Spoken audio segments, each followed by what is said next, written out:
1 Samuel അധ്യായം 19. ദാവീദിനെ വധിക്കാൻ ശ്രമം. ദാവീദിനെ കൊന്നുകളയണമെന്ന് സാവൂൾ ജോനാഥനോടും ഭൃത്യന്മാരോടും കൽപ്പിച്ചു. എന്നാൽ സാവൂളിൻ്റെ മകൻ ജോനാഥൻ ദാവീദിനെ വളരെയധികം സ്നേഹിച്ചിരുന്നു. ജോനാഥൻ ദാവീദിനോട് പറഞ്ഞു, എൻ്റെ പിതാവ് സാവൂൾ നിന്നെ കൊല്ലാൻ ശ്രമിക്കുകയാണ്. അതിനാൽ നാളെ രാവിലെ നീ എവിടെയെങ്കിലും പോയി കരുതലോടെ ഒളിച്ചിരിക്കുക. നീ ഒളിച്ചിരിക്കുന്ന വയലിൽ വന്ന് എൻ്റെ പിതാവിനോട് നിന്നെപ്പറ്റി ഞാൻ സംസാരിക്കാം. എന്തെങ്കിലും അറിഞ്ഞാൽ നിന്നോട് പറയാം. ജോനാഥൻ തൻ്റെ പിതാവ് സാവൂളിനോട് ദാവീദിനെ പറ്റി നന്നായി സംസാരിച്ചു. അവൻ പറഞ്ഞു, ദാസനായ ദാവീദിനോട് രാജാവ് തിന്മ പ്രവർത്തിക്കരുതേ. അവൻ അങ്ങയോട് തിന്മ പ്രവർത്തിച്ചിട്ടില്ല.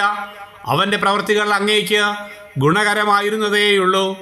അവൻ സ്വജീവനെ അവഗണിച്ചു പോലും ഗോലിയാത്തിനെ വധിച്ചു. മഹത്തായ വിജയം കർത്താവ് ഇസ്രായേലർക്ക് നൽകി. അത് കണ്ട് അങ്ങ് സന്തോഷിച്ചതാണ്.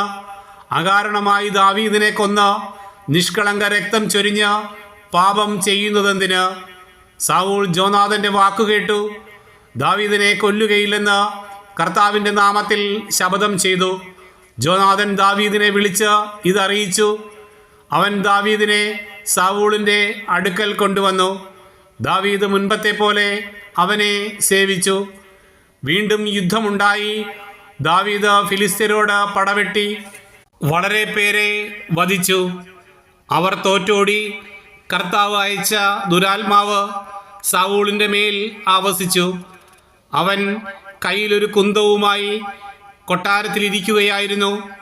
ദാവീദ് കിന്നരം വായിച്ചു കൊണ്ടിരുന്നു.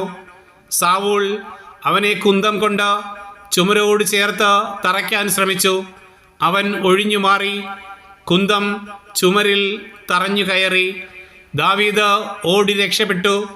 ദാവീദിനെ രാവിലെ കൊല്ലാൻ കാത്തു നിൽക്കേണ്ടതിന് അവൻ്റെ താമസ സ്ഥലത്തേക്ക് ആ രാത്രിയിൽ സാവൂൾ ദൂതന്മാരെ അയച്ചു.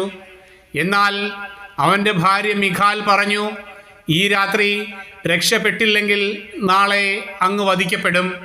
ജനൽ വഴി ഇറങ്ങിപ്പോകാൻ മിഖാൽ ദാവീദിനെ സഹായിച്ചു. അങ്ങനെ അവൻ ഓടി രക്ഷപ്പെട്ടു. മിഖാൽ ഒരു ബിംബമെടുത്ത് കട്ടിലിൽ കിടത്തി. തലയ്ക്കൽ ആട്ടിൻ രോമം കൊണ്ടുള്ള തലയണ വെച്ച് തുണി കൊണ്ട് പുതപ്പിച്ചു. സാവൂൾ ദാവീദിനെ പിടിക്കാൻ ദൂതന്മാരെ അയച്ചപ്പോൾ അവൻ സുഖമില്ലാതെ കിടക്കുകയാണെന്ന് അവൾ പറഞ്ഞു. അവനെ കൊല്ലാൻ വേണ്ടി കിടക്കയോടെ തൻ്റെ അടുക്കൽ കൊണ്ടുവരാൻ സാവൂൾ ദൂതന്മാരെ അയച്ചു. ദൂതന്മാർ അകത്ത് കടന്നപ്പോൾ കട്ടിലിൽ ഒരു ബിംബവും തലയ്ക്കൽ ആട്ടിൻ രോമം കൊണ്ടൊരു തലയിണയുമാണ് കണ്ടത്. സാവൂൾ മിഖാലിനോട് ചോദിച്ചു, എൻ്റെ ശത്രു ഓടി രക്ഷപ്പെടാൻ അനുവദിച്ചുകൊണ്ട് നീ എന്തിനാണ് എന്നെ ഇങ്ങനെ വഞ്ചിച്ചത്? മിഖാൽ സാവൂളിനോട് പ്രതിവദിച്ചു, നിന്നെ ഞാൻ കൊല്ലാതിരിക്കണമെങ്കിൽ എന്നെ വിട്ടയക്കുക എന്ന് അവൻ എന്നോട് പറഞ്ഞു. ദാവീദ് ഓടി രക്ഷപ്പെട്ടു. അവൻ റാമായിൽ സാമുവലിൻ്റെ അടുക്കലെത്തി. സാവൂൾ തന്നോട് പ്രവർത്തിച്ചതെല്ലാം അവനോട് പറഞ്ഞു. ദാവീദും സാമുവലും നയോത്തിൽ ചെന്ന് പാർത്തു. ദാവീദ് റാമായിലെ നയോത്തിലുണ്ടെന്ന് സാവൂളിന് അറിവ് കിട്ടി. ദാവീദിനെ പിടിക്കാൻ അവൻ ദൂതന്മാരെ അയച്ചു.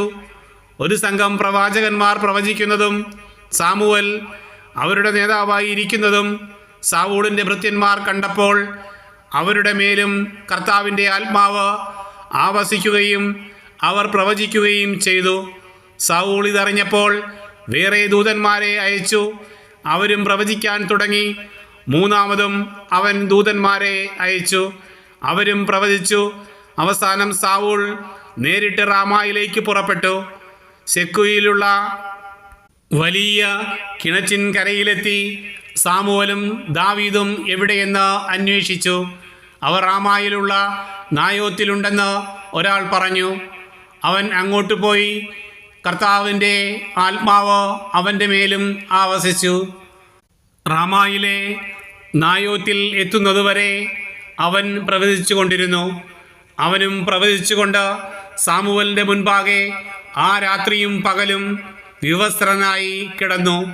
സാവൂളും പ്രവാചകനോ എന്ന പഴമൊഴിക്ക് ഇത് കാരണമായി.